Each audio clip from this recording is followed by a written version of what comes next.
com a responsable internacional de la Universitat Catalana d'Estiu, o sigui que tampoc sé dir gaire bé amb això, però com a membre de la universitat doncs només volia començar en 30 segons per poder agrair a tot l'equip de la Fundació Lluís Maria Xirinacs i a l'Edicions Poliana doncs el fet d'haver acceptat aquesta invitació que els va expulsar per a que vinguessin aquí al Prada per fer aquesta presentació, perquè en definitiva penso que és important els lligams que fas, els lligams encara que siguin imaginaris o els lligams conceptuals de debat, de pensament que fas a la universitat, i per tant per mi és un orgull poder dir que avui amb tots vosaltres fem aquest record, revivim el que significa l'univers d'en Xirinacs. Per tant, només dir això, en tot cas després em passen la paraula, poder afegir alguna cosa més i li passo la paraula a l'Antoni Acevedo. Gràcies. Ja m'ha presentat l'Antoni, que soc secretari de la Fundació, i tenim també el president de la Fundació, que és el Manuel, que ara us ho passaré. I, bueno, com ha dit l'Anna, tenim el goig de poder-vos presentar aquest llibre que es titula Des de dins de mi, la veieu allà. Una autobiografia escrita, ja explicarem com i de quina manera i les circumstàncies i les circumstàncies que s'ha pogut editar, també gràcies al Jordi Soler. I res, vull dir, és un acte per nosaltres molt important perquè també d'alguna manera el Lluís Maria havia estat aquí diverses vegades i això sí que vull fer esment. L'any 1993 va presentar el seu llibre La traïció dels líders, que llavors no va ser ben rebut, però ara que potser pensem tots que tenia raó. És com els profetes que diu les coses abans de temps. Això ho va fer l'any 1993. El 2000 va pronunciar una conferència que era també plantar-se. També sentim moltes vegades que cal plantar-nos. Aquesta conferència la va fer l'any 2000, aquí també a la Universitat Catalana d'Estiu. El 2001 va presentar la dimensió cooperativa també, que havia escrit, i el 2004 va obtenir el Premi Canigó de la Universitat Catalana d'Estiu. Aquest dia les seves declaracions, com habitualment succeïa, van generar polèmica. Però molt bé, ara també segurament llavors pensàvem una cosa i ara les mateixes se les veuríem d'una altra manera alguns que l'havien criticat.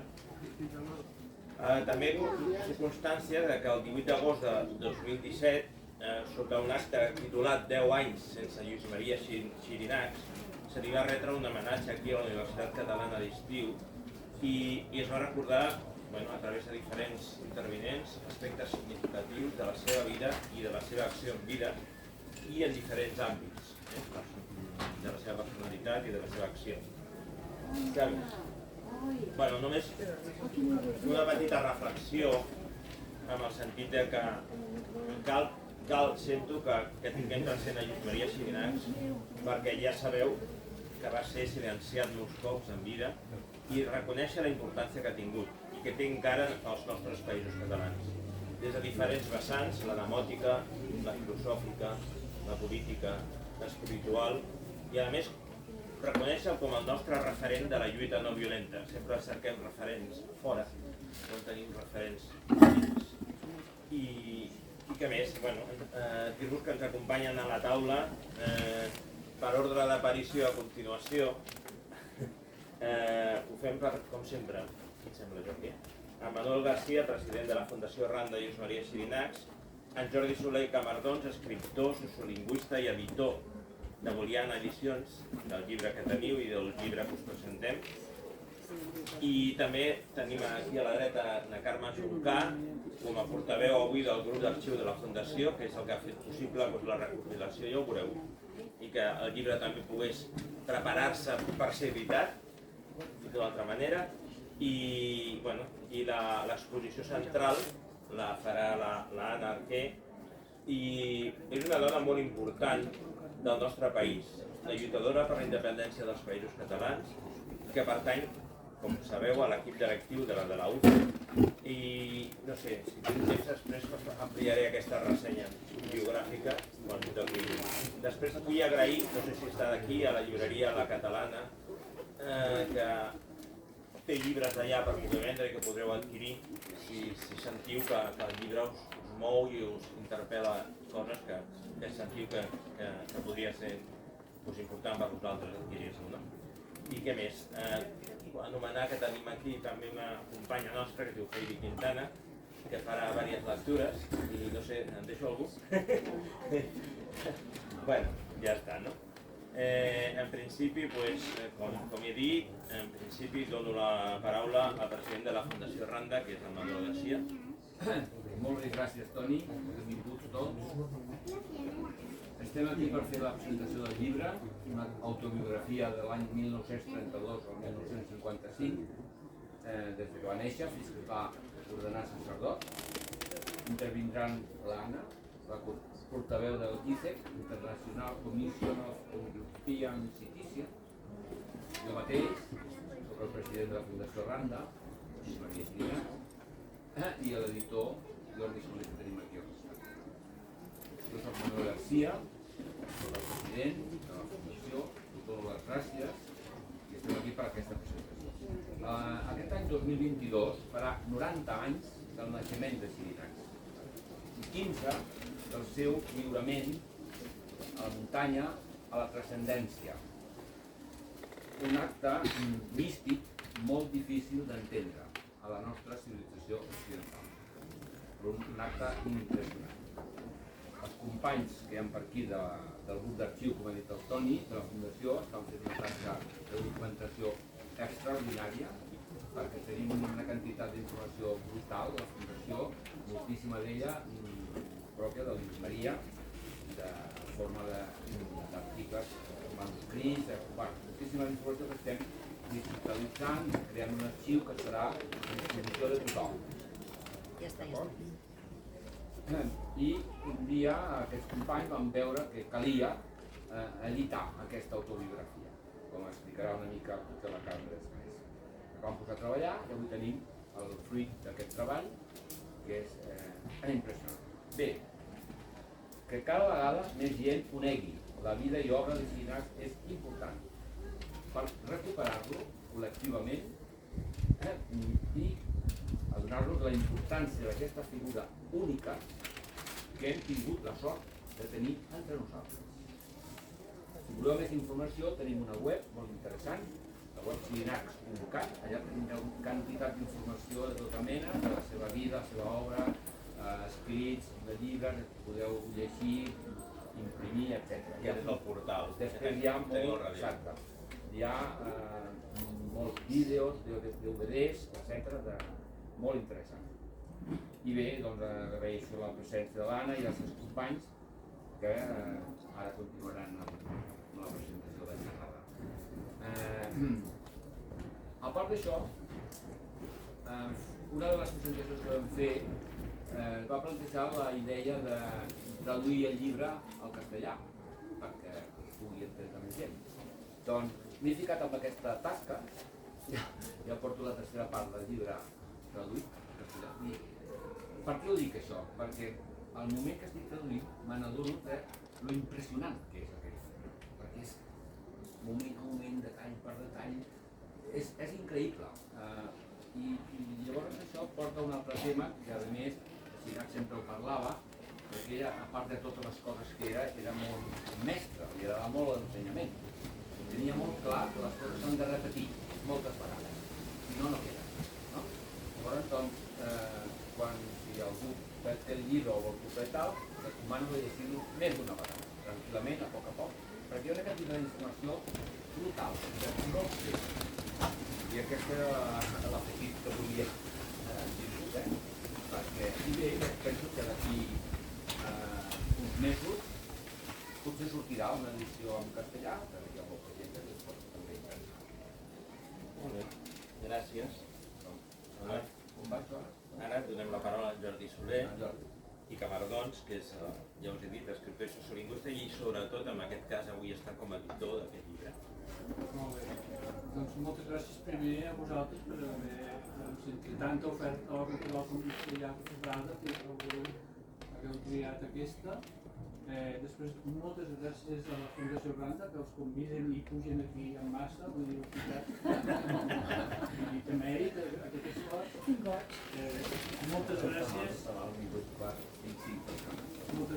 l'ANARTE perquè ens ha proposat ella, perquè ens ha proposat aquest llibre, i nosaltres hi ha edicions. Aquesta setmana és el tercer llibre que presentem, però els altres dos vaig ser jo que em vaig oferir, però en aquell no, que sigui la mateixa universitat doncs és molt d'agrair, no? Perquè han vist la importància de això, que s'ha pogut veure l'ANARTE que ja va participar en la presentació de llibre. Va ser una presentació fantàstica, Com la que serà. Bé, no cal dir que és un honor per Booleana Edicions haver publicat aquest llibre. Els vaig dir que sí, tot seguit, ja anys i anys que era admirador de Maria Xirinacs. Booleana té la col·lecció Entre Gol, que és la col·lecció d'assaig, on hi ha diversos llibres, sobretot sobre la realitat sociolingüística, però també d'altres temàtiques, que ens ofereixen eines per ajudar a millorar aquesta realitat de països catalans que la Universitat Catalana d'Estiu és el reflex més evident, no? Una icona, no? La defensa dels països catalans i sobretot no sols la defensa, sinó la pràctica. Fa 40 anys que pujo a Prada, però també disposem a Booleana Edicions d'una col·lecció que la titulem Memòria, amb llibres que mostren diversos aspectes de la realitat històrica per ajudar a no perdre la memòria i a no patir doncs, l'Alzheimer com a país o com a nació. I un d'aquests llibres ara és dins de mi, de Lluís Xirinacs. Jo vaig tenir la sort de parlar en 3 o 4 ocasions amb el Maria Xirinacs. La primera és quan estava treballant en un llibre que vaig titular Les 7 tribus de la nació catalana, que analitzava els 8 posicionaments dels catalanistes en relació a la nació i a la independència de Catalunya. I a Xirinacs el vaig posar, el meu atreviment gairebé juvenil d'aleshores, com el dirigent més destacat del que vaig anomenar la tribu dels ètics o assemblearis. Jo crec que la vaig encertar. I li vaig fer una entrevista, de fet és l'única entrevista que sortia en el llibre. L'única persona que li vaig donar aquest regal, no? I que m'acompanyés amb les seves paraules. La tribu que dirigia, doncs, en el bon sentit de la paraula, Maria Xirinacs, és una tribu que no se centrava en plantejaments de política partidista, ni en ideologies, ni en activisme, sinó en l'ètica o en el que ella explica molt bé de la Demos, no? I en l'estratègia de les assemblees que finalment podrien portar a la independència, que és justament el que d'alguna manera va passar després en el 1 d'octubre, per una sèrie d'assemblees, etc. Doncs això ja ho havia concebut molts anys abans de Maria Xirinacs. La més gran mobilització demòtica de l'Europa moderna. Xirinacs en va ser el precursor, el pensador, portar-ho a la pràctica, al costat també d'un psicòleg, Carles Muñoz Espinal, i va posar el seu gra de sorra visibilitzant la necessitat, el Carles Muñoz Espinal, d'un plebiscit per la independència. Molts anys abans del que va passar. El naixement de l'Assemblea Nacional de Catalunya havia estat visibilitzat també per Xirinacs anys abans, i si de moment no ha reeixit és perquè no es va fer com Xirinacs havia preconitzat. La segona vegada que vaig tenir l'ocasió, la felicitat de parlar amb els Xirinacs, va ser quan vam fer la presentació d'aquest llibre a l'Ateneu Barcelonès, on vaig tenir l'oportunitat de convidar un representant de cada tribu, tots van venir, però la diferència, jo que hi havia la Blanca Serra, les tribus activistes, la Maria Llançana, el Joaquim Arenas, els Xirinacs, i el Xirinacs la diferència és que va venir amb un esquema en què havia posat la seva teoria del globalium, l'havia fet convergir amb la meva teoria de les set tribus de la nació catalana, amb absolutament brillant. Bé, doncs això, no? La tercera vegada que vaig parlar amb els Xirinacs, quan ell em va cridar al local de Sandro per una reunió que havia convocat el mateix Xirinacs per a veure de treballar en una unitat al descens. Ara fa riure una mica, però ell com un dia ho va intentar en aquesta. En fi, només diré que per mi Xirinacs és un referent en tres coses, com a mínim en tres coses, en la desobediència a l'estat repressor, és un referent en la lleialtat lingüística, ell sempre es va negar a declarar en castellà i fins i tot es va negar a signar cap paper en castellà, cosa que va ser per mi el primer error que van fer els polítics nacionalistes quan els van jutjar. Xirinacs no ho havia fet. I també el considero referent en l'estratègia independentista que hem dit a partir de les descendents. A poc a poc poden arribar un dia a poder això d'alguna manera es veu en aquest Xirinacs juveníssim, ja es veu quan ja fa la primera revolta, gairebé sent adolescent al seminari. I ja està. Gràcies, moltes gràcies.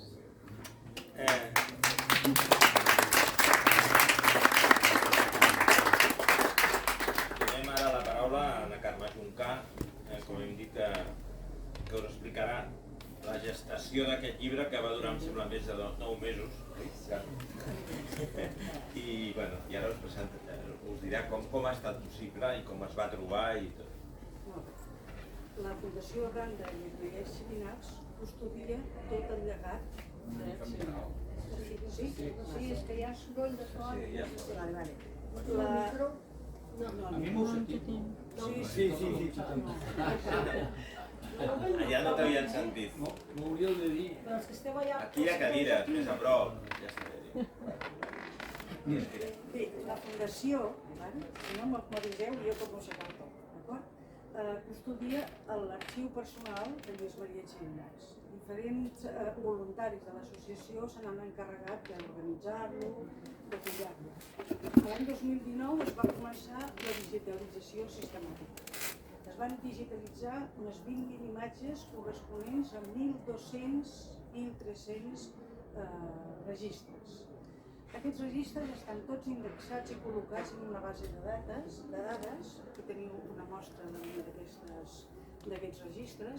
Es poden consultar, es poden filtrar a través d'on us interessi, per si per la data, per la localització, pel que sigui. L'accés a aquests documents en principi és restringit, un cop el tingueu localitzat, si us interessa, ens ho dieu, i llavors us donarem l'accés perquè el pugueu visualitzar. Com es va trobar el document que dona lloc a l'autobiografia? El 2020 es va iniciar una segona fase d'aquesta digitalització i en decidir en una caixa que hi havia a dintre, hi havia color blau, i a dintre d'aquesta carpeta de color blau hi havia uns documents determinats. Què hi havia? Hi havia un paquet de fitxes, com aquesta que teniu aquí a la vostra esquerra, un plec de papers amb esquemes cronològics com aquells d'allà, que tenim en pantalla, i aquest material és molt interessant perquè això és l'única cosa de la que ell disposava quan va començar a fer l'autobiografia. Es va fer primer un esquema de tot el que havia de dir i del que incloïa cada un dels anys per organitzar-se, perquè ell no tenia cap altre material que aquest. Estava a la presó, sí. En aquesta carpeta hi havia també un plec de fotografies, com aquestes sortiran ara. Aquesta és una mostra, n'hi havia bastantes més, que havia escollit ell mateix. Hi havia també un manuscrit de 186 pàgines, escrites en bolígraf blau, amb una lletra seguida, amb poques correccions, que es tractava de la seva biografia des dels seus primers anys fins al 1955, l'endemà de celebrar la seva primera missa. I faltava en aquest plec d'escrits la pàgina 147, que no sabem què se n'ha fet. No la tenim localitzada, no sabem on està, no l'hem trobada, està perdut. També hi havia una transcripció mecanoscrita i incompleta que ocupava unes 300 pàgines de part d'aquest manuscrit. Vam transcriure de nou tot el manuscrit, directament de l'original, i vam veure que es tractava d'un text compacte que tot era un conjunt, i tot era una unitat absoluta. I ens vam preguntar en quin context va escriure aquesta biografia, on va sorgir. Sabem que el 23 de novembre de 1973 és arrestat i, pendent de judici, és conduït a la presó. Passa 7 dies a la presó model de Barcelona, a la segona galeria, i un de desembre, una setmana més tard, inicia una vaga de fam que va durar 42 dies i que van dur gairebé al caire de la mort. I llavors ja és traslladat a Carabanchel. Està a la presó fins al 6 d'octubre de 1975. Durant aquest temps escriu i publica Subjecte, a part d'escriure l'autobiografia. Les circumstàncies d'aquesta detenció les explica ell mateix al llibre La traïció dels líders. Betty Pipero ens llegirà el primer tall. El dia 13 s'inicia el procés contra els 113. Els dies 17 i 18 de novembre del 1973 em vaig tornar a comprometre en un afer del risc. Vaig passar la frontera il·legalment. Vaig anar a Lió i vaig explicar davant de la Comissió Europea de Joves Advocats les detencions i tortures de què érem objecte. I vaig tornar a creuar la frontera. La cosa agafà un to kafkià quan vaig saber que el conductor del cotxe era policia. El cas era que finalment, després de gairebé 3 anys de procés, després del desafiament de la incompareixença a les citacions del TOP, després de la meva contínua provocació de les meves declaracions i actuacions, van decidir tancar-me. El peix havia picat l'am. Començava una nova etapa en la meva lluita contra el règim. Això és l'extret de la pàgina 128 de l'edició digital de La traïció dels líders. Molt bé. A la imatge veieu el carnet de l'Assemblea Catalana que està dipositat a l'arxiu de la Fundació. I al costat una part de la fitxa policial relacionada amb aquella detenció i que va ser publicada a la revista Sàpiens el 2009. Després també veiem el panòpticon de la presó de Carabanchel. Ja sabem, doncs, que és a la presó, que hi va estar gairebé 2 anys, però en quin moment d'aquests 2 anys escriu l'autobiografia? L'any 1975, en què estava redactant el que ell anomena Memòries, es troba a l'Hospital Penitenciari de la presó de Carabanchel recuperant-se d'una altra vaga de fam, aquesta vegada de 31 dies. Com que durant el seu ingrés va fer un diari de presó que porta per títol Entro en el Gran Buit, llegirem les entrades corresponents als dies 28 d'abril i 5 de maig. El 28 d'abril del 75. Abans d'ahir, el dia 26, em van encarregar 3 coses. Un manifest curt i una explanació més llarga, urgents, i unes memòries meves no urgents, del dia 5 de maig del 75. Els dies 2 i 3 els vaig dedicar a fer un fitxer cronològic, el més complet possible, per a les memòries que m'encarregaren. Una 60ena de fitxers. Ahir, 4 de maig, vaig començar a escriure 4 fulls. Avui n'he fet 6. Està clar que depèn de la inspiració. De moment va bé. A les hores del pati he meditat molt la forma d'enfocar-ho. Dubtes, dificultats. A part de certes peculiaritats formals, he optat per defugir tota truculència de fons. Que ragi com l'aigua clara. Soc així i prou. Aquesta norma, com sempre, segurament portarà complicacions a l'hora d'editar. Què hi farem? En pantalla tenim una d'aquelles fitxes que li servien de guió i que va escriure amb l'únic concurs de la seva memòria, no tenia cap suport documental extern. Pel que hem llegit, sabem doncs que va començar a escriure el 4 de maig i si continuem llegint el seu diari de presó arribem al 14 de juliol de 1975 quan escriu: 14 de juliol del 75. Les memòries avancen a poc a poquet. He dubtat de si fer un llibre petit o un llibre llarg. També si és millor salvar un cert atractiu novel·lístic o millor salvar l'arxiu biogràfic. Com sempre, he optat pel camí difícil i costerut. He pensat que no es treu res d'agradar al públic si li fas trampa. Sempre s'està a temps d'extreure de l'abundós material una novel·leta simpàtica. I així he optat pel llibre llarg i la intenció biogràfica completa dels trets fonamentals. Es comprèn, doncs, que en el full 187 de l'esborrany encara estigui descrivint l'ordenació sacerdotal de l'any 55, als 22 anys d'edat. Estic a mig camí de la meva vida, però és molt probable que la segona meitat estigui molt més plena d'esdeveniments. Si ens fixem en el que diu en aquest text, veiem que el 14 de juliol estava descrivint la seva ordenació sacerdotal, que, segons el seu propi testimoni, sembla que tenia intenció de continuar les memòries fins a aquell juliol de 1955 en què estava escrivint. Però el cert és que les va tancar el 1955, i va parar allà. També cal assenyalar que aquesta pàgina 187 que ell anomena ja no hi és. La darrera que tenim és la 186.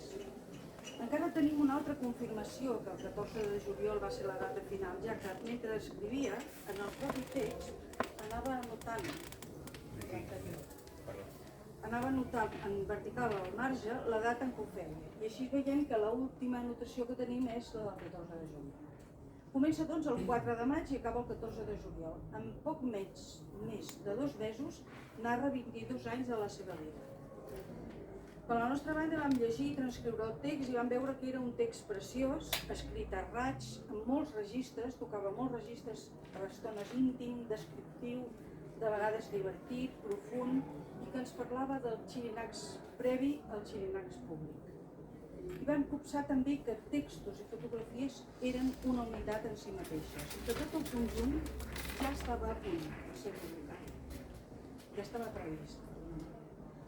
Tal com ell mateix indica el preàmbul de la seva biografia quan diu: jo escriuré lliure, i a vosaltres deixaré les trifulgues de donar sortida als meus cors. I ho va deixar tot a punt.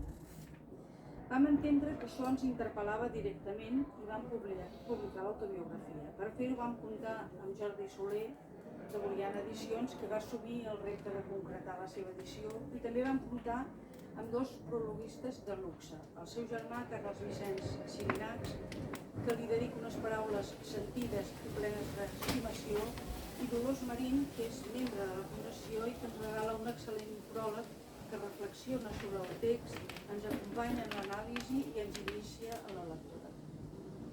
Després ho veureu.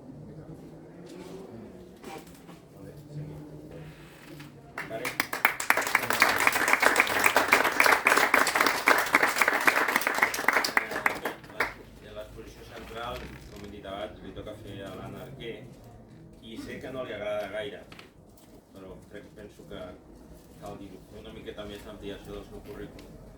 Va estudiar empresarials a la Universitat de Lleida, ja he dit abans que pertany a l'equip directiu de la Universitat Catalana d'Estiu, com a responsable de Relacions Institucionals, té postgrau de Direcció de Màrqueting i Comunicació, és consultora externa de la Junta de Govern de l'Institut Europeu de la Mediterrània, ha viscut a diversos països, Anglaterra, Portugal, Marroc, Espanya, Itàlia, França, i parla totes aquestes llengües.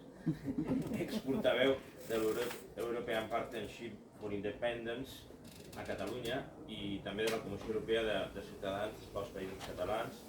És una lluitadora per la independència que ha treballat des de diversos àmbits dins i fora dels països catalans. Va estar treballant a la plataforma independentista 10.000 a Brussel·les, va fer-se càrrec de les comissions internacionals de comunicació de la Coordinadora Nacional de les Consultes, membre del Welcome Group President, promotora de la institució fiscal a l'estat espanyola i de Votem sense por ni un pas enrere, i també responsable d'iniciar el treball per a la presència d'observadors internacionals durant el procés. Va ser també portaveu de Primàries Catalunya i ara he canviat una mica la frase final, Anna, una mica només, i vull dir-vos que com veieu és una dona important pel nostre país i que porta els països catalans al cor i que al mateix temps porta i dona a conèixer els països catalans al món. I ara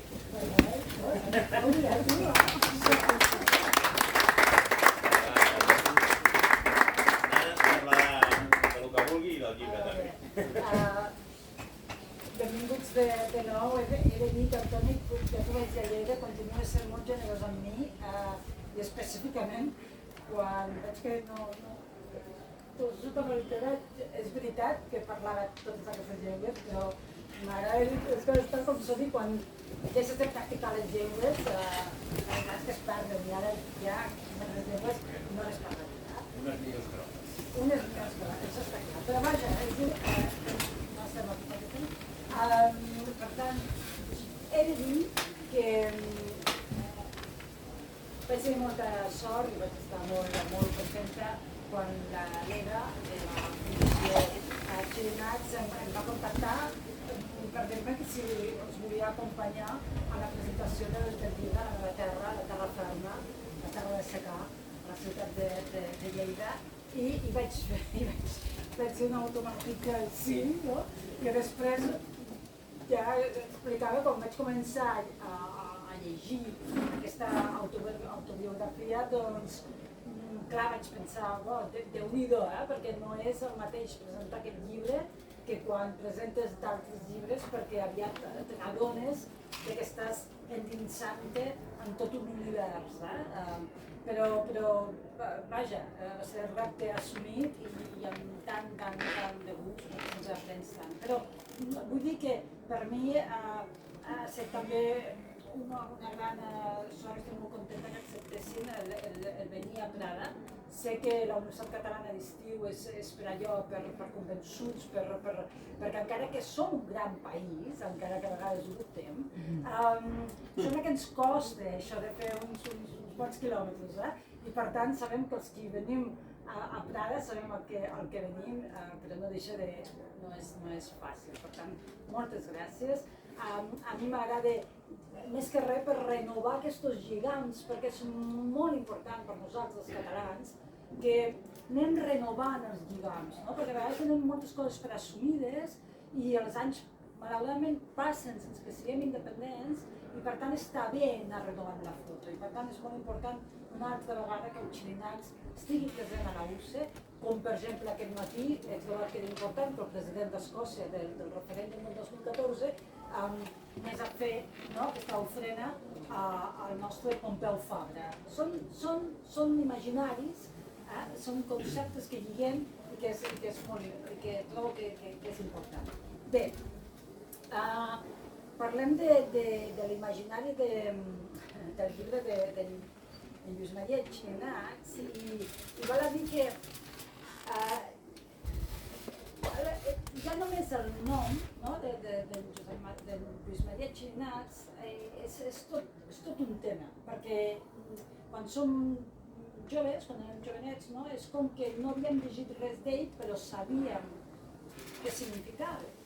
Sabíem, era com un segell, era com una referència, sense encara haver llegit res d'ell.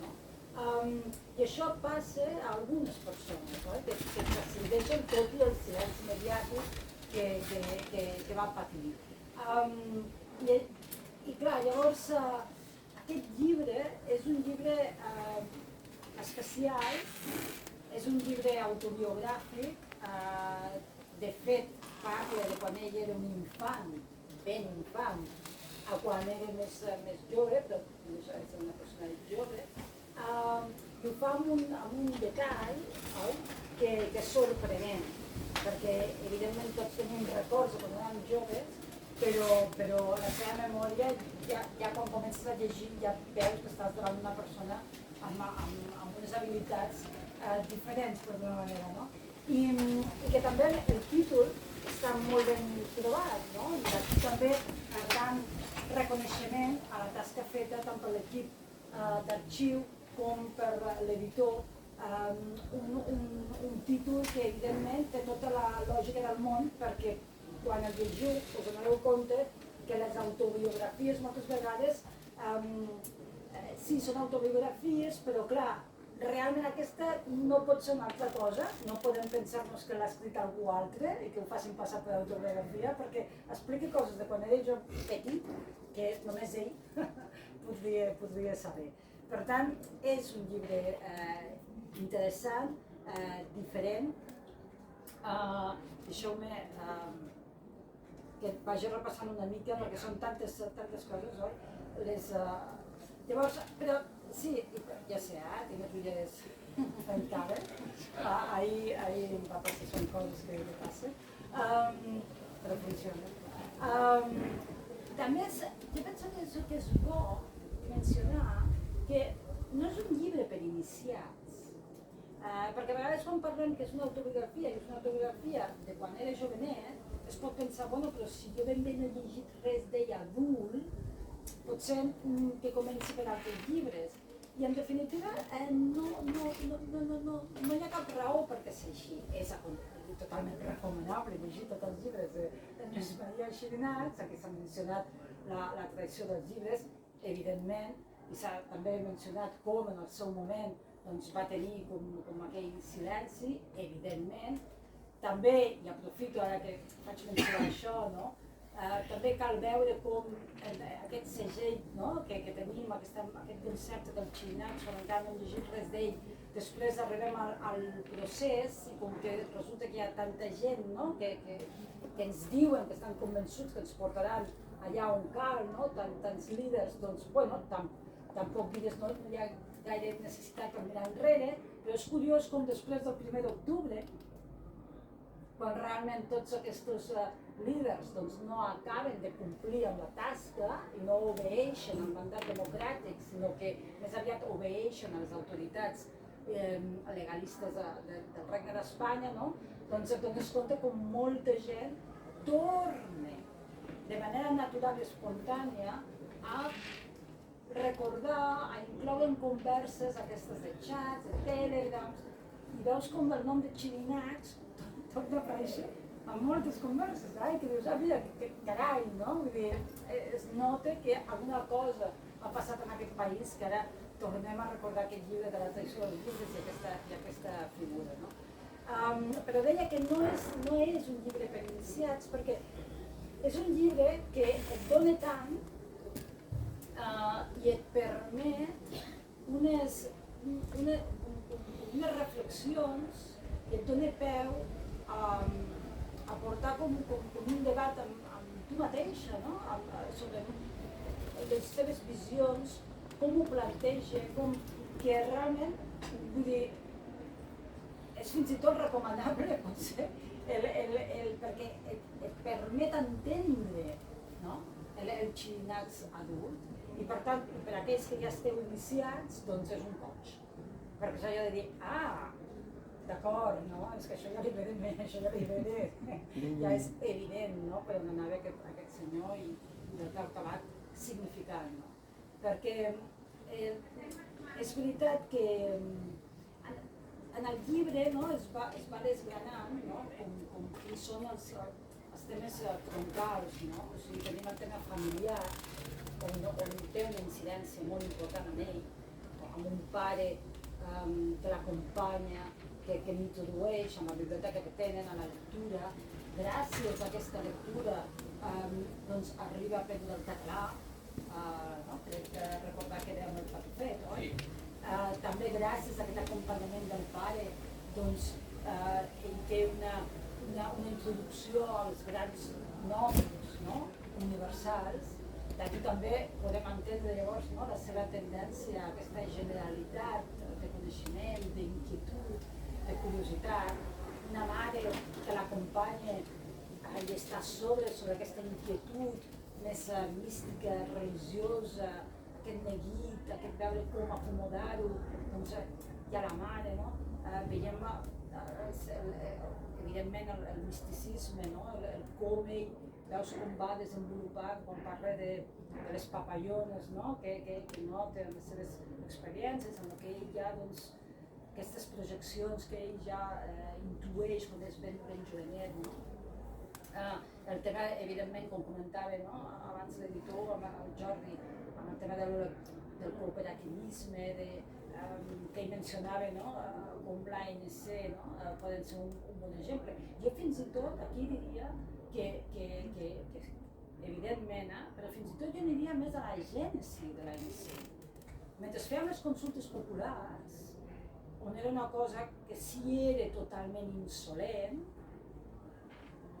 perquè no hi havia, allà sí que no hi havia cap interès pels partits polítics a promoure o ajudar, perquè un cop ja hem acabat les consultes populars, després de 2 anys, i de centrar la independència en el debat polític, llavors els partits sí tenen interès en estar amb l'assemblea, no? I fer-la, bueno, i acompanyar l'assemblea i estar-hi amb les consultes populars és totalment lliure, és totalment...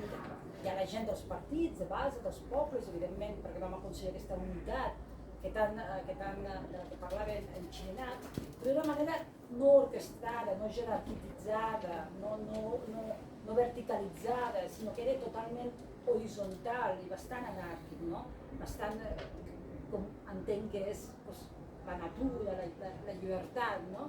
I quan fèiem les consultes populars, aquesta manca d'autoritat, perquè de fet no volíem NIF, no volíem presidents, no volíem, sinó que fos tot nosaltres treballant junts, necessitem, no? Dir-nos qui és qui. El Xirinacs sortia, jo ho recordo amb les consultes populars, no? Vull dir que té tota la raó quan es menta de l'ANC, tot i que jo potser aniria encara més a la gènesi, no? de l'ANC. Llavors és un univers molt ric que el Xirinacs, amb la seva intel·ligència, en el llibre ell és conscient que la tasca a fer és complexa, perquè llavors ell mateix, sent conscient d'això, ens ho facilita. I suposo que per a l'editor també, oi, que ell mateix parli en tercera persona, que utilitza recursos per a que conceptualment sigui més fàcil entendre què vol dir, utilitza l'àngel, utilitza el dimoni, per això que comentàvem abans, no? Per donar-nos, per permetre que la lectura sigui més fàcil, una lectura que és amena, una lectura que és propera, una lectura, com deia la Eva, no? La nostra presentació deia que fins i tot és divertida, no? Per tant, en com ho escriu també veus que és una persona totalment conscient, intel·ligent, generós, de no voler quedar com un catedràtic i vale, molt bé, doncs ho veig, però no m'entès res, no? Sinó que ell, com apuntava el president de la Fundació, la seva vessant pedagògica és el que li interessa, no com queda ell, sinó que entenguem el que vol dir, no?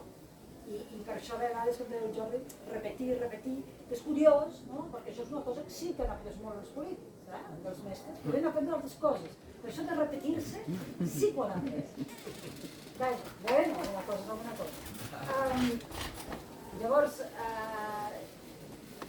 què més? És que clar, està escrit exacte, de manera... Bueno, sí, és també molt interessant perquè et permet, per exemple, els que no són de Barcelona poden tenir una noció, perquè hem llegit, no? Com seria Barcelona, l'orgull que tenim de la nostra capital, no? De l'Eixample, de com està tot una mica... Però en el llibre no només està centrat només en ell, sinó que entenc que en el contingut i el continent, no?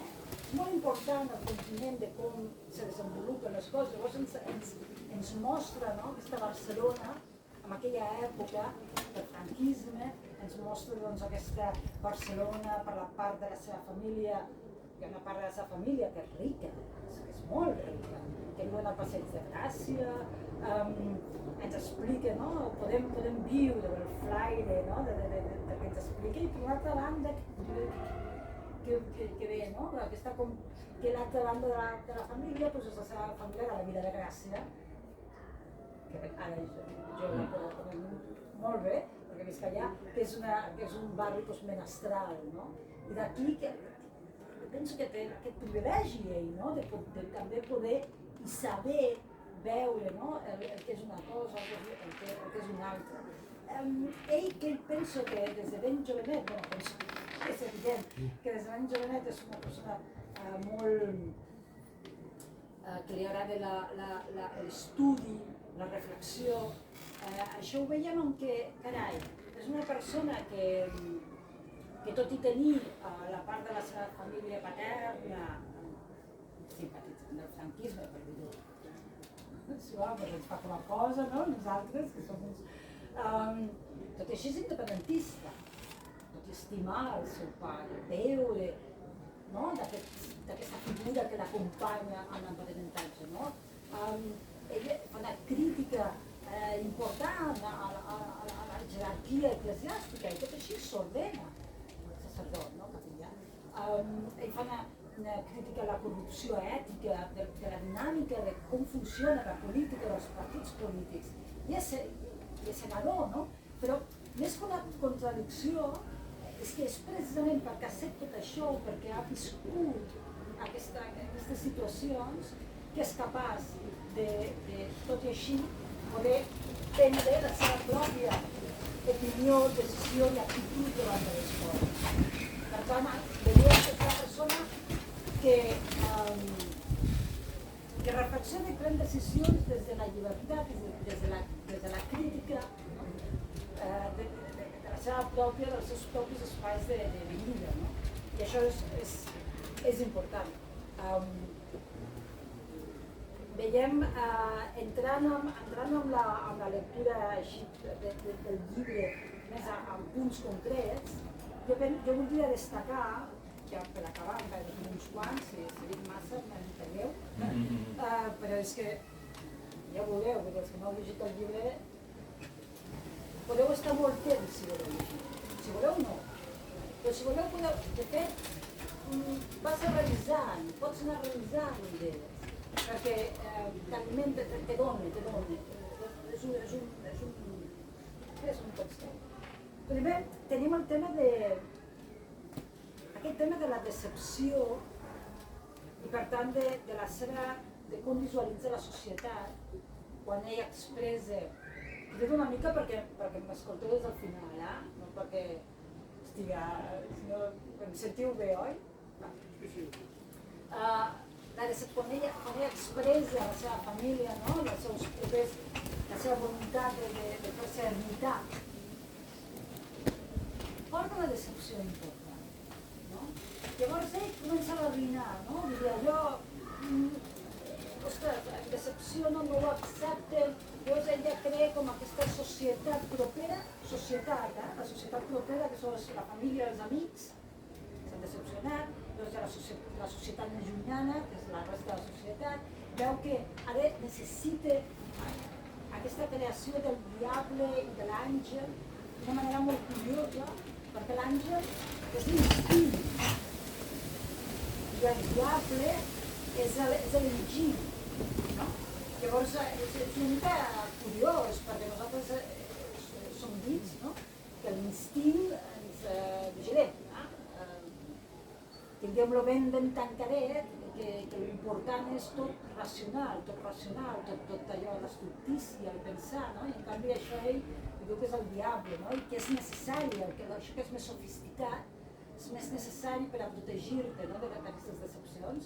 Clar, això ja et dona què pensar, Després, clar, l'enciclopedisme, el saber-ho tot, aquest afany de saber-ho tot, clar, normal que acabi fent un globàlium, i l'enciclopèdia, estudiar tota l'enciclopèdia, quan està ja estudiant teologia o la preparació, clar, i una mica ha de decidir una especialització, algunes coses.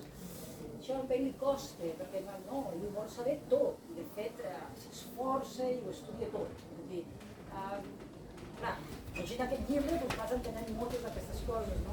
Hi ha un altre punt que és curiós, que pot xocar avui en dia, que és allò de la professió, les professions, que és la servitud, és un tipus de servitud social. no? Clar, dius, tothom ha de treballar, no? Sí. Aquest sistema així humana, però no tothom treballa del que vol. Perquè, i avui en dia és una cosa que ja hem començat a sortir més reflexions, no? Sobretot amb la gent jove sobre aquest tema, no? I treballar per a què? Només per aquest salari, amb aquest salari que no puc pagar ni el lloguer, no puc pagar ni la llum, no puc pagar... Bueno, ens fa parar a pensar això de la servitud social de potser als anys 90, que havia el boom de l'economia i dels lucres de les pel·lícules de Hollywood, doncs no s'hagués entès. I potser ara ja, allò que dèiem del visionari, no? Potser ara molta gent es pararia a reflexionar sobre això. Clar, convertir la regla en llei. Quants de nosaltres ens han ensenyat, per tant, a l'edat adulta, no tenir una vida arreglada, no? Però clar, el tema és fins a quin punt permetem que les regulacions, que les regles ens perfilin qui som, com fem les coses. Podem fer diferent? No està bé? Per què? Podem millorar-ho? Podem ser contestataris? Podem dubtar-ho? Qüestionar-ho? Perquè clar, les regles, la reglamentació ens dona seguretat, però el que segur que dona és control a qui les fa. Per tant, una altra vegada, avui en dia, això segur que tindria més atenció que potser fa uns anys. Això no vol dir que hauríem de viure una manera totalment assavatjada, no? Però cal distingir què és natural, què és necessari a allò que potser s'estan passant una mica. I ell ho relaciona, per exemple, que amb tanta regla potser ell fins i tot arriba a delatar, a la delació a un propi company. Després ell reflexiona i diu, però què he fet, no? Pensem-ho, no? Qui soc jo per jutjar-ho d'aquesta manera i que potser el castiguen, potser, no? Perquè segueix una regla sense tenir en compte altres consideracions, no? Això en premsa també passa.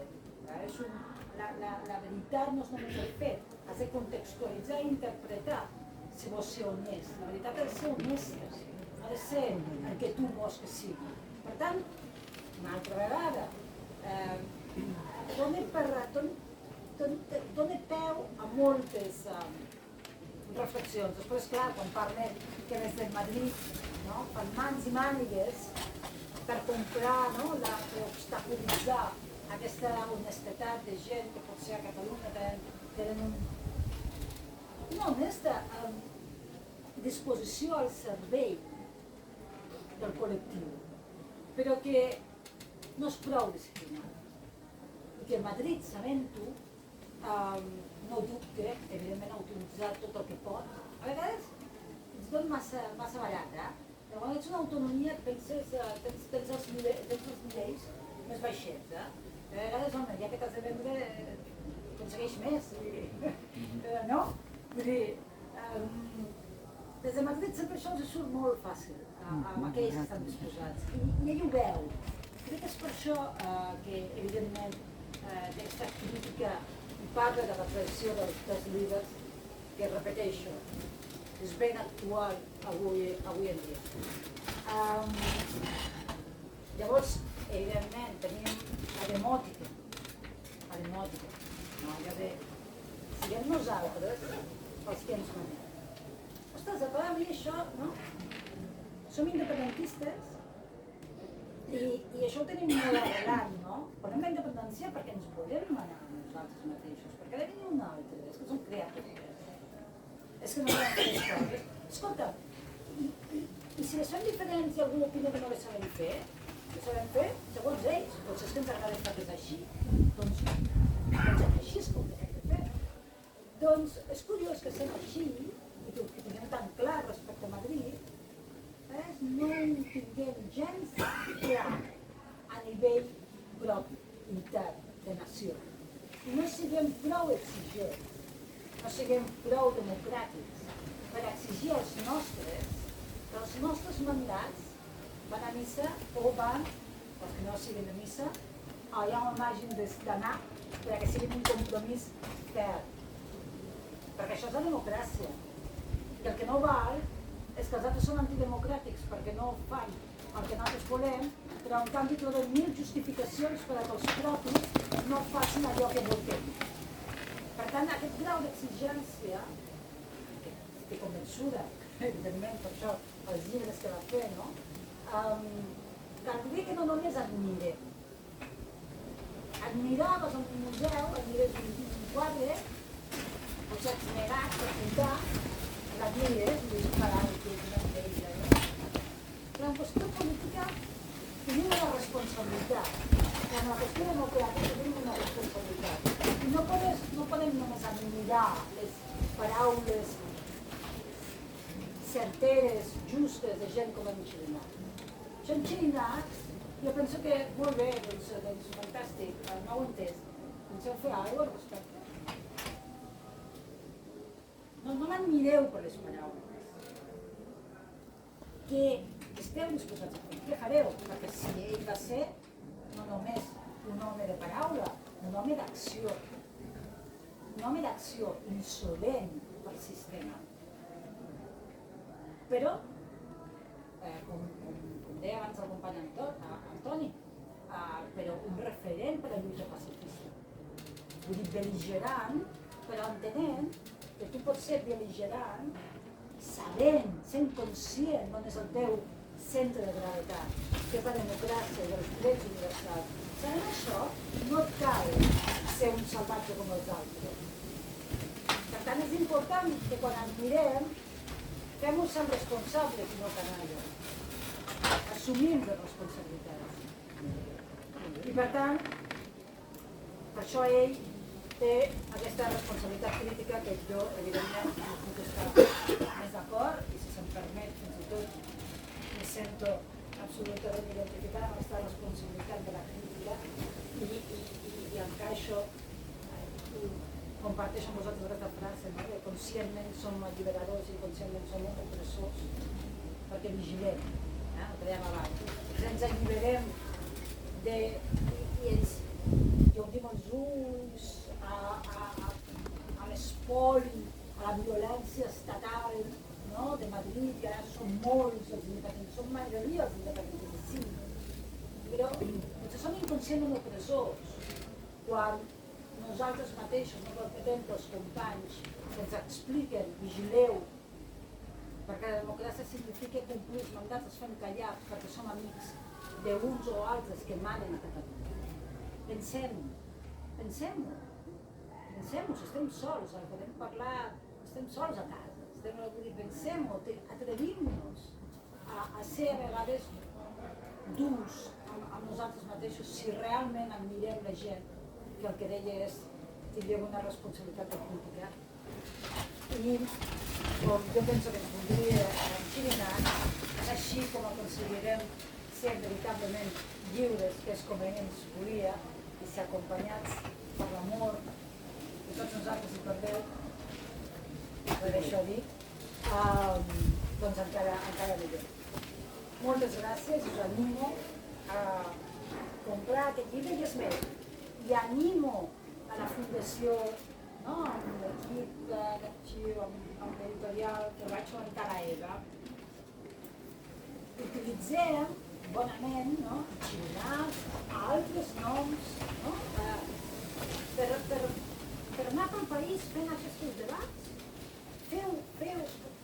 Poseu al servei de la gent els debats, aquestes reflexions, perquè són tant els punts que potser només fer una mica en ordre, podríem realment fins i tot fer-nos el favor de conèixer millor aquestes figures que són nostres, que són de la nostra cosmovisió, que són de la nostra, de quina sigui la tribu que ens correspon, però que no els hi fem justícia, i això és responsabilitat nostra, que som adults i ho sabem fer i cal que ens atrevim a fer-ho. Gràcies.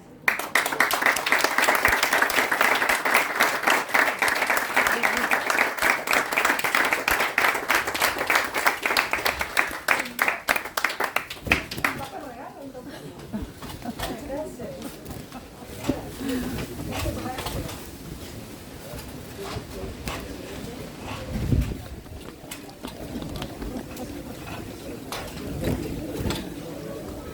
intervenint per explicar-li aquesta mostra?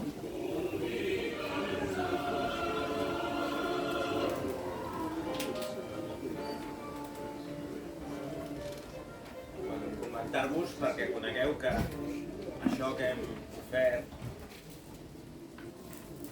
no té valor econòmic, però té molt valor, perquè és un poema que ho baixo, que està cantat aquí en directe per Orfeó La Lira, i és un poema que en Lluís Maria va dedicar a la, com veieu allà, no? A l'Orfeó de Sants, i que va escriure al carrer Intensa quan estava davant de la presó Model. Llavors, no sé si ho llegiu, tenia la música abans, però és igual. D'alguna manera parla de la sardana i veieu que comença rodona, oberta, rigorosa, assenyada, i tot això dona un sentit, i dona un sentit humà i un sentit d'acollida molt important. Aquí teniu un document que també va presentar, i aquest dibuix, per dir-ho així, o aquesta pintura, és una pintura que va fer una companya que es diu Montserrat Jornet, i mostra a l'escrit així en forma de sardana donant la volta, no? I que és d'alguna manera, doncs, bueno, ens ha agradat avui fer aquest obsequi a l'Anna i al Jordi. I abans que res també us volia comentar, per si algú li interessa, l'any passat la Cobla Contemporània va fer una versió, perquè hi ha diverses, d'aquesta sardana universal dels Xirinacs, i que sabeu que el que li interessi li puc dir com la pot adquirir, perquè és només, ara ja mateix només per internet, amb un correu electrònic. Amb aquest llibret que hi ha dintre hi ha una parla al president Quim Torra de la sardana universal. Teniu aquest quadre també per aquí dibuixat, i teniu més reflexions, i és molt interessant, veieu? Aquí també hi és, també el Jordi Lara també fa una referència, bueno, és molt interessant. Si a algú li interessa li donaré la referència si vol adquirir aquesta gravació. I què més? Sí, abans de tancar l'acte, volíem que vol el president parlar d'una cosa que estem pensant, perquè ha sortit aquí la paraula global, que és el model global de la realitat del Lluís Maria, que a més va ser, ho va presentar a la universitat i va tenir un cum laude amb aquest model global de la realitat, i l'any vinent farem uns cursos que explicarà el Manuel. Sí, aquest model global de la realitat és una cosa impressionant, per causa de punt, és terrible. Jo li he estat estudiant la gran sort d'estudiar tot això directament del Xiri, i fa bastants anys vam decidir amb un altre company que per desgràcia és mort, que havíem d'explicar-lo nosaltres de forma més senzilla, perquè amb els Xirinacs era fantàstic, però era molt llarg, etc. Podríem dir al Xiri, escolta, tenim aquesta intenció de fer classes del model, i no ho feu, cap problema. Vull dir, no ens va donar cap ordre, cap control de cap mena. Bé, llavors això ho vam fer durant molts anys.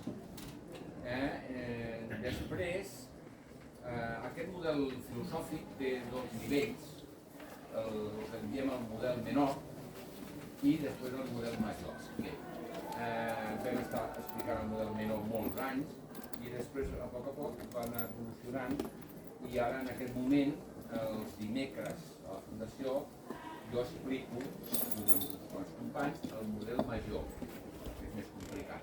Però aquest any, gràcies a les presentacions de Lluís Maria que estem fent i que cada vegada notem que està sent una persona més acceptada, doncs va sortir la idea d'explicar de nou el model menor, però amb la particularitat que es pugui connectar la gent que vulgui fora de Barcelona. Podem fer online, i això ho estem treballant. Llavors, la gent que pugui estar interessada en conèixer a fons la part filosòfica de l'enginyeria, que és, torno a dir, és impressionant, doncs que ens doni la seva adreça de correu i quan estigui això més madur i tal, ho anunciarem a tots els que ja tenim, més la gent que pugui estar interessada. I a la pàgina web també. I a la web també. I a la web. Per tant, és una oportunitat d'entrar a conèixer el món filosòfic de l'enginyeria. I això ho diem el global.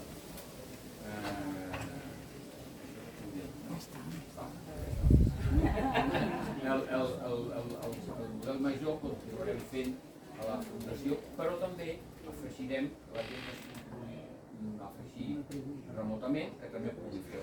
Volem donar les dues versions del model telemàticament, que la pugui gaudir tothom que no pugui venir en presència. I aquest conjunt que explica en Manuel també anirà acompanyat d'una biografia de Lluís, perquè amb aquestes presentacions també se'ns ha costat gent volent saber més del personatge i nosaltres tenim un recolzament fantàstic que és tot el document de l'arxiu.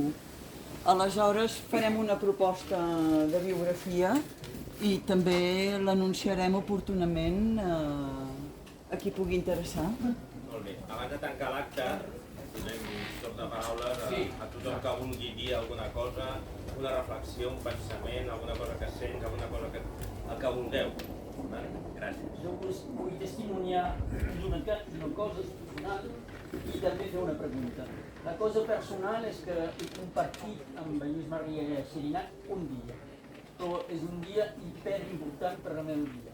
És a dir, que no sé què ha passat, hi havia un acte a Montserrat i me van convidar a una taula rodona, jo, fill de rià, res, sense currículum important, res, bé, i tenia a la meva esquerra Lluís Maria Xirinacs i ara una mica més lluny Jordi Pujol. M'he preguntat un moment, que pots aquí, perquè hi havia gent de Balears i gent de País Valencià. Però després vaig escoltar, abans de l'acte, el Lluís Maria Xirinacs em va parlar, em va bombardejar de preguntes sobre Catalunya Nord, però durant l'acte ha dit una frase d'una senzillesa enorme que ha multiplicat per 1000 la meva consciència catalanista i independentista. Una frase senzilla. Durant la seva intervenció diu és que si no volem ser independents, de qui volem ser dependents? Per què hem de ser dependents d'algú? Una frase així, que és super senzilla, és que més senzill que això no pots. Ha multiplicat amb mi mateix l'independentisme. I la pregunta que vull fer, com soc de Rià, on se suposa que va néixer Guifré el Pilós, és la data de la mort de Lluís Maria Xirinacs i el lloc, és a dir que Ripollès, Ogassa i gairebé el mateix dia de la mort de Guifré el Pilós. És que té a veure, és a dir, Guifré el Pilós va morir l'11 d'agost 897. 11 d'agost 897 a Navès, al Solsonès. El Pilós, ho sabeu, molt lligat amb Ripoll, és que és un atzar, és que Lluís Maria Xirinacs podia intuir o fins i tot calcular aquesta cosa, això sempre m'ha sobtat. Se'n va anar el dia del seu aniversari. També. Aquí. Sí. I va morir aquí. Aquí hi ha una pedra aproximadament que marca el lloc, encara que sembla ser que va ser uns quants metres més cap allà.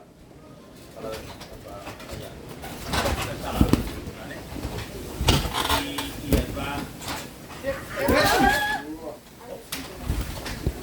Ai, Lluís, és el Lluís.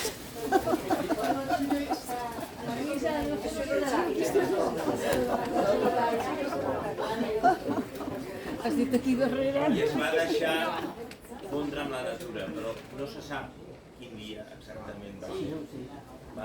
Llavors va anar al 6, d'agost, segur que el 6 no, pensem que no va ser, però no sabem si va ser el 7, o el 8, o el 9, o el 10. El van trobar l'11. No ho sabem exactament. Vull dir, sí sabem que la seva intenció era anar a morir el dia que feia el seu aniversari, el 6 d'agost. I també va haver una gran tempesta en aquells moments. Va caure trons i de tot. Una nit d'aquella. I encara no ha arribat, però... No, que hem de tancar l'acte perquè la llibretera marxarà.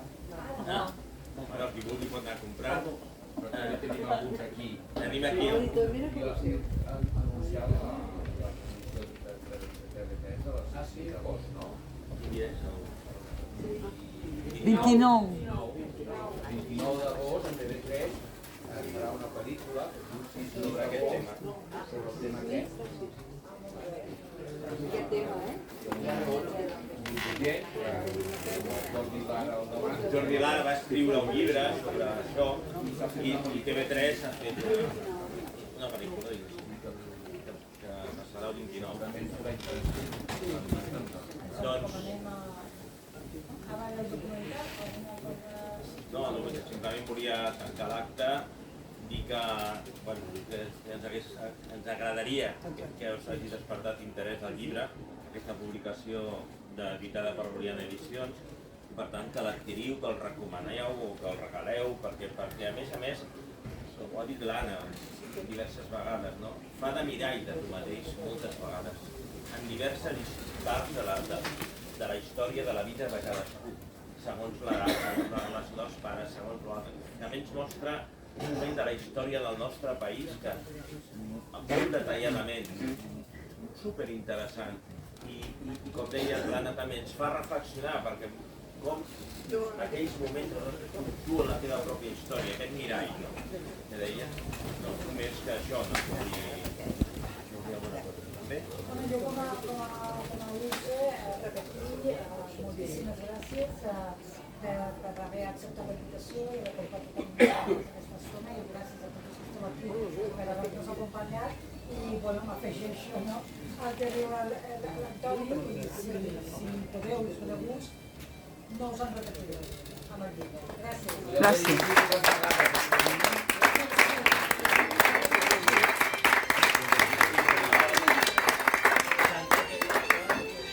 El grup Basclat, que va fer una cançó amb acte de sobirania que va deixar, que tenia el seu seu i va deixar també la fundació a Lluís Maria Xirinacs quan va morir.